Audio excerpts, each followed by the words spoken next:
You have been lied to, not by your enemies, not by strangers. You have been lied to by the voice inside your own head, and that voice has been very, very convincing.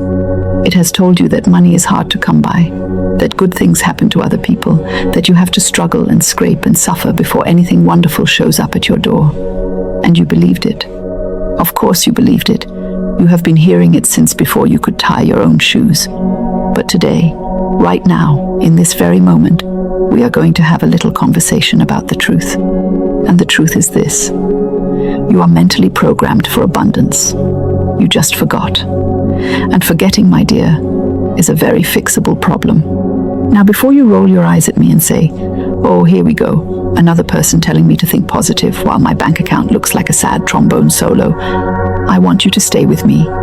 Because I am not here to tell you to paste a picture of a yacht on your mirror and call it a day.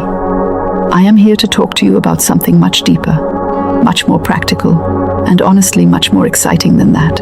I am going to talk to you about the invisible architecture of your mind, the programming that is running in the background right now, shaping every decision you make, every opportunity you notice, every risk you take or don't take. And once you understand how that programming works, you will never see your circumstances the same way again. So let us start here. Let us start with you and where you are right now. Maybe you are doing okay on the surface. Maybe people look at your life and think you have it together. But inside, there is this quiet, persistent anxiety. This feeling that there is never quite enough. Enough money, enough time, enough love, enough luck. You work hard, you do the right things, you try to be grateful, and yet abundance, real, flowing, beautiful abundance, feels like it is always just one step ahead of you, just out of reach. Like you are chasing a bus, and the driver keeps looking at you, and then driving a little bit faster. That is a horrible feeling. And if that is you, I want you to know that experience is real, it is valid, and it is also not a life sentence. Here is what most people do not understand. They think abundance is about circumstances. They think that if they just had the right job, the right partner, the right city, the right break, then they would finally feel abundant. So they spend their lives rearranging the furniture of their external world, trying to make things look right from the outside, while the inside of their mind is still running the same old tired program, the same loop. Not enough, not safe, not worthy, not yet. And because the external world is always a reflection of the internal world, rearranging the outside without changing the inside is like painting over rust. It looks fine for a little while, and then the rust comes right back through. Now let me explain something to you that I find endlessly fascinating. Your subconscious mind does not know the difference between what is real and what is vividly imagined. This is not mystical nonsense. Neuroscientists have studied this. Athletes who mentally rehearse their performance show nearly identical improvements to those who physically practice. The brain fires the same neural pathways. It builds the same grooves. Your mind is a habit machine, and it runs on repetition, not on truth. So, if you have spent years repeating thoughts like, "Money always slips through my fingers," or "I am not the kind of person things work out for," your mind has built a very efficient highway for those thoughts. They run automatically, they feel true, they feel like facts. But they are not facts, they are habits. And habits, bless their little hearts, can be changed. Think of your mind like a garden. I love this image because it is so honest. A garden does not argue with you about what you plant. It does not say, "Are you sure you want to plant weeds? That seems counterproductive." It just grows whatever you put in it, faithfully, efficiently, without judgment. Your subconscious mind is the same. It grows whatever you plant with repetition and emotion.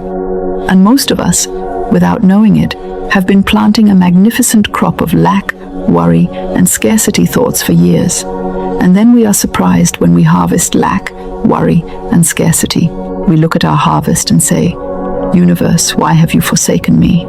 And the universe, if it could sigh, would sigh very gently and say, "Darling, we grew exactly what you planted." So the work, the real work, is not about going out and grabbing abundance. It is about becoming the kind of person that abundance naturally flows to. It is about clearing the old programming and installing something new. And here is where it gets good, because this is entirely possible. The brain is neuroplastic. That is a fancy word that means your brain can physically rewire itself based on new thoughts, new habits, new patterns. You are not stuck. The grooves in your thinking are not permanent. They just feel permanent because you have been running in them for so long that they feel like the only path. But they are not the only path. They are just the most worn one.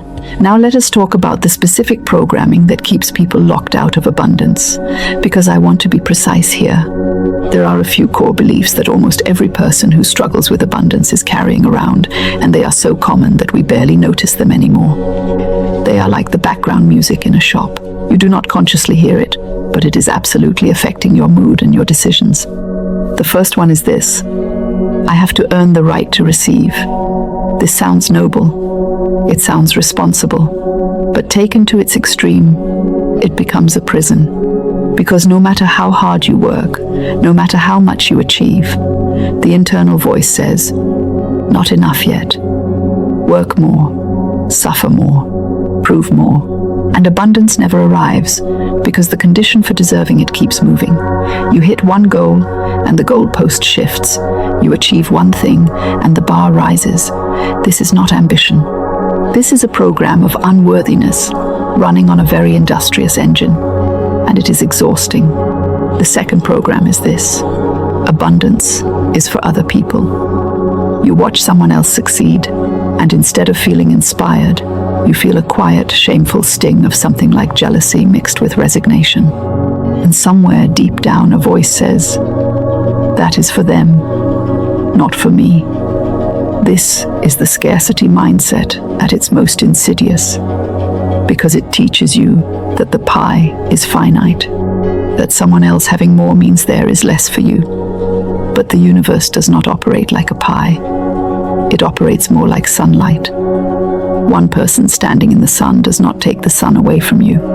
There is enough light for everyone to be brilliantly, extravagantly illuminated. The third program, and this one is sneaky, is this: I am different. My situation is special.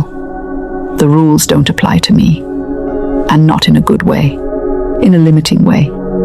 Yes, abundance is possible, but not for me, because my childhood was hard, my credit score is low, my city is small, my industry is dying, my personality is too much. My personality is not enough.